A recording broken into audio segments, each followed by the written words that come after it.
欢迎收听。今天我们来聊聊一个，挺普遍的坎儿，就是学中文的时候想开口，又有点，怎么说呢，心里发怵。我们手头这份资料分析的挺透彻，它不光说了为什么会这样，还给了一些挺实在的方法。所以这种一张嘴说中文就紧张的感觉，你是不是也挺熟悉？咱们这次就一起挖挖根源，看看怎么能一步步的让你说话的时候，更自信一点。其实啊，这种对外语的恐惧，它有个专门的词儿叫 xenoglossophobia， 但是具体到中文，好像有几个特别容易让人焦虑的点，是吧？没错。比如说普通话的声调。声调。你想想，妈这个音4个声调，妈、马、马、骂，意思完全不一样。对，这对那些母语里没声调的朋友，比如讲英语的，就很容易怕说错，怕闹笑话。是的，这个确实是个大挑战。而且资料里还提到一个我觉得很有意思的点，就是文化和社会压力。哦，文化压力。就是说中华文化可能比较看重沟通的准确性，还有相互尊重。这就可能让学习的人觉得，要是犯了错，不光是说错了话，甚至可能被看作是不够礼貌，或者能力不行。哦，这个我理解。所以不单是怕发音不准，还怕说错话显得失礼。对，有这层顾虑在里面。再加上汉字系统本身也挺复杂的，虽然我们今天主要聊口语，但这种文字上的难度，会不会也反过来影响人开口说的信心呢？这个完全有可能。就是潜意识里会担心自己说出来的这个音跟脑子里想的那个字儿对不上，而且这背后往往还有更深的原因，比如有些人追求完美，或者说容易自我怀疑，老觉得我必须说的一点儿都没错才行。这个心态本身就挺让人紧张的。可不是嘛，它会放大焦虑感。还有一个很现实的问题，就是练习环境。对，练习机会少，特别是如果你不在国内，可能平时真的很难找到机会去说中文，时间长了，自然就有点不敢开口了。所以你看，把这些原因都摆出来，关键的一步就是要帮你找到自己的那个痛点到底在哪儿。是声调让你最头疼，还是怕别人怎么看你，怕丢面子，或者是总担心语法不对？认清这个，后面的方法才能就是说有的放矢。对，光知道为什么怕还不够，得知道怎么办。没错。那我们来看看资料里推荐的这些策略。他强调说，心态调整和实际练习得双管齐下。是的。先说心态，就是要从心里接受犯错是学习的一部分，甚至是一个机会。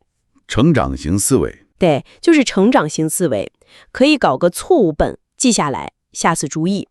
同时呢，也要庆祝小进步，哪怕今天就用对了一个词或者一个声调读准了，都值得高兴一下。这个心态基础打好了，后面的技能练习就顺畅多了。比如说声调就可以专门练。怎么练呢？比如区分买和卖这两个3声4声，可以录下自己的发音，然后找个母语者的录音对比一下。对比着听。对，效果很直接。资料里还提到一个方法，我觉得挺好，叫渐进式接触。循序渐进。对，别一上来就找人高强度对话，可以先从自己朗读开始。然后用一些 App， 比如 Hello Chinese， 做一些脚本对话练习，模拟场景。对，再熟练一点，可以试试在线上平台，像 Tandem 找个语伴聊聊天，这个风险就小很多。是的，最后一步才是鼓起勇气，在真实场景里用，比如去中餐馆点个菜什么的。这个阶梯搭得特别好，它的核心就是一步步降低你尝试时候的心理门槛，减少焦虑。同时，了解一些文化背景也很有帮助。比如什么时候用您，什么时候用你更合适，看看中国的影视剧，留意一下真人在不同场合是怎么说话的。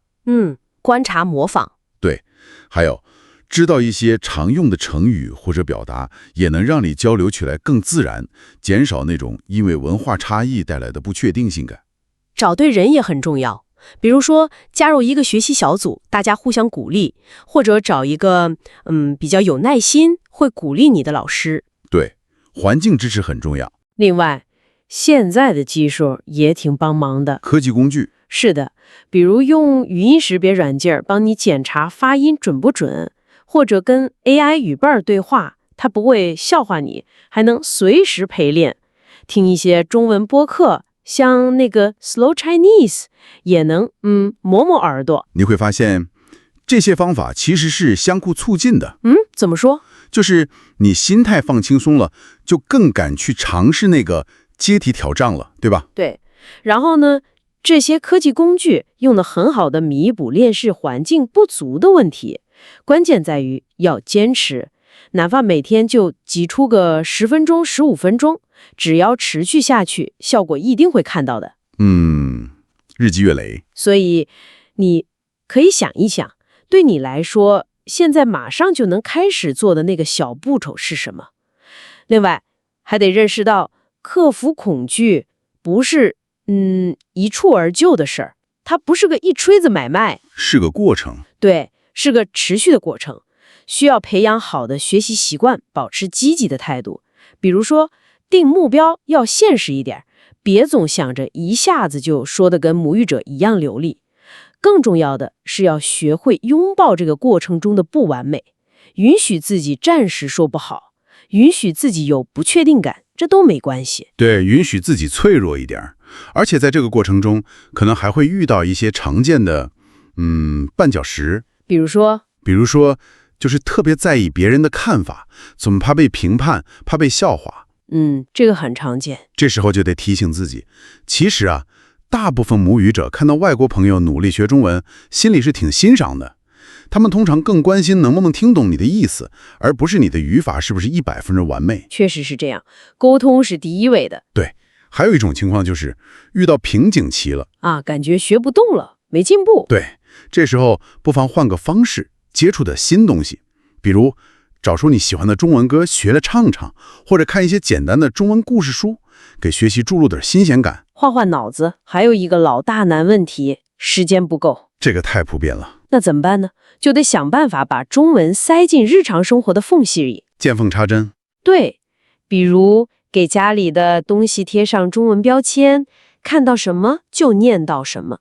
刷牙的时候可以用中文数数，走路的时候试着用中文在心里自言自语，就是那种碎碎念，把语言融入生活。没错。